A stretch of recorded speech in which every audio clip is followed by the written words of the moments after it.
Hello.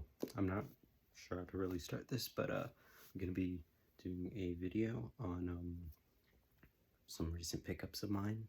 Recent as in like last month or so of some vinyl stuff, mostly vinyl. Let's get into it. Starting off with the first record, we have Zeppelin 1. This is a I'm sure it's a 77 repress. So the yellowish orange text. Sounds great, and just classic album. Dazed and Confused, Good Times Bad Times, great. Atlantic, sounds great. Next, changing it up a little bit, Prom Queen EP, Beach Bunny, just great EP. This is the baby pink vinyl, so it has sports on the other side instead of, I think, Crybaby is the other pressing. Again, sounds great and great EP. Listen to it if you haven't. Probably have. Next is this. I think this is technically bootleg. This is like a Misfit single collection. It just has like tons of single tracks, EP tracks. I got it mainly because it has the 7-inch single version of She, which is my preferred version instead of like the album recording version, if you want to call it that. And it sounds pretty good for like a bootleg sounding record. And then it's on this silver vinyl, which is kind of cool. Yeah, if you see this, pick it up. Next is Girl in Red. Girl in Red. I don't know what this is actually called. But it's the like compilation of the first 2 chapters, like EPs and stuff like that. So it has like I Want to Be Your Girlfriend and like Summer Depression on it. Really good tracks, and it's on red vinyl, not mistaken. Yeah, red vinyl. It's really cool. Get it back in. Check it out. Great. 2 EPs. This is a little funny one. MC Hammer. Different because it's just I got it more for comedic value than actually listening to it too much. But I mean, I know you can't touch this, but that's it. It's funny. I don't know. Fragile. Yes, this is, yes. Amazing album. Roundabout, of course, but just a ton of great tracks. Yeah, we have, that's another really good one off of here, but great album. Usually not too expensive, so get it. Here's a little bit of a different one. Santo and Johnny performing the Beatles' greatest hits. I knew Santo and Johnny because of like Sleepwalk and stuff like that, and I think I heard the And I Love Her, which I think is on here. Their cover of that. Yep. And should be pretty cool. I haven't listened to this one yet, but like I said, check it out. Classic live album with Grand Funk live album. Of course, Paranoid's probably my favorite track off of this one. Great double album, live album, just raw garage rock sound, insane. You probably know it because it's Grand Funk Live. Next, an essential that I finally got, Herb Alpert, Whipped Cream and Other Delights. Kind of gotta have this one. Not really, but whatever. I wasn't really expecting too much from the record because, I mean, I don't know, but it was actually pretty impressive to me. I kind of like recognized some of the tracks, but not like the full sense of recognizing it, but like they sound familiar from other places. And of course, like A Taste of Honey, Beatles covered that on first album. And yeah, some pretty good tracks on here. Good album. Next single, Rapture. Great single.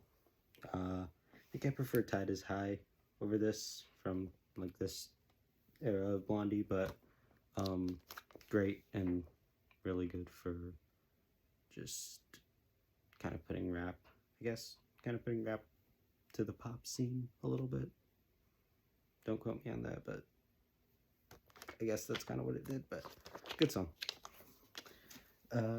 Next, another Beach Bunny record. Great record. This is on that, like, I don't know what you call this, baby blue color. Really nice looking. But Cuffing Season, Cloud 9. What else is on here? Forgetting the names of the tracks. Miss California. It's really great. And Dream Boy. Great album. Check it out. Next, another classic. Smith's Self-Titled. One of the greatest debuts of all time. I mean, Reel Around the Fountain, insane opener. Pretty Girls Make Graves is such a I don't know how to describe it, but just listen to that track. Just listen to the whole album.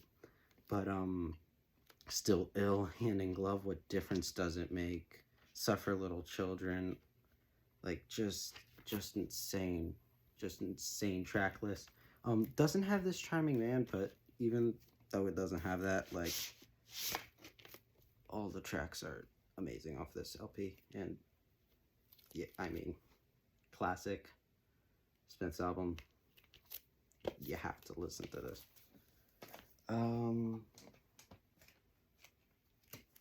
Another album that wasn't planning on picking up, but saw it for a good price and got it. Big Joyous Celebration, Teen Suicide. Haven't listened to this Teen Suicide LP too much, but I listened to it and it was pretty good. Whole voice crack. It was pretty good. Not as, like, just instrumental to me as, like, the other albums, like DC Snuffing Tone, which is here. Have that on the Clear and Pink. I mean, this is probably in my top 5 greatest of all time. This album is hugely important to me, and I'll always cherish this one deeply. So, I mean, insane. Not a bad track. Also, I know it's like a combination of 2 EPs, whatever. Insane. Have to listen to this. Like, have to. But I was pretty impressed by this. I like Violet, I think it's called. Violet's Alex was pretty good. The Beauty, Pavement, those were also really good tracks. It's on this cool, I think they called it like Goat's Blood, something like that. Clear, and the Ox Blood. And then it's like I think a gold and clear. Yeah, gold and clear. Really cool looking. I don't want to hang it on my wall, but I'm gonna listen to it instead. But pretty good album. Not that bad. Next, amazing album. I mean, I don't think I have to introduce this one. Stranger in the Alps, Phoebe Bridgers, Scott Street, Funeral, Motion Sickness, Smoke Signals, did I say that right? Yeah. Killers, or like just insane track list. Great vibe, great just throughout. I don't know what to say. It's insane record. I do prefer Punisher more, but I know some people swear by this over Punisher, but just my opinion. And then final record, probably favorite find, maybe of all time, like that I've found, just because it's, I haven't seen too many copies of it, and it's great pressing of it. Blonde on Blonde. First mono pressing. In great condition. It sounds amazing.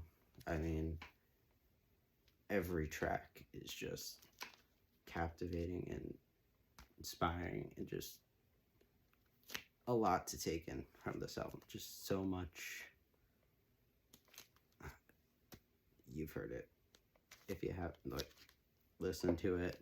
Now, the thing about this album, not my favorite Dylan. I know this is everybody's favorite Dylan, but in my opinion, if I can find it, we'll pull up both of them. This is my favorite Dylan. Bring It All Back Home. Perfect all the way through. Just perfect. Subterranean Homesick Blues is just, I remember the first time I heard that, I was blown away. Just so different than some of the other stuff that I was listening to. And the only Dylan that I really knew was Blowin' in the Wind and Like a Rolling Stone. And then I heard that track and I was just like, I need to listen to more of this. And then I was listening to the album just full through, and I heard Bob Dylan's 115th Dream, and I was like, this is one of the most insane tracks ever. It just goes all over the place. This whole story about getting locked up in jail and then bowling pin. I don't know. Just weird, trippy, if you even want to call it that stuff. This is a repress, 66 repress, 65 repress. Sounds great. Then I have this first press in pretty bad shape. It was only 99 cents, so I picked it up. Water damage and vinyl is pretty bad, but it's Black Label, stereo Black Label. But that's probably by far my favorite Dylan album, but this is probably a close second. But that is all the albums I have recently picked up. Thanks for watching, and hopefully we'll get to more of these videos. I might do a Dylan ranking, or just showing off my Dylan collection, because I have a decent amount of his albums now. I can do a vinyl collection. I'll probably have to split it up into multiple videos and stuff like that, but comment videos that you might like to see. Comment your favorite record from this. Thanks for watching. Feel free to like and subscribe, and bye.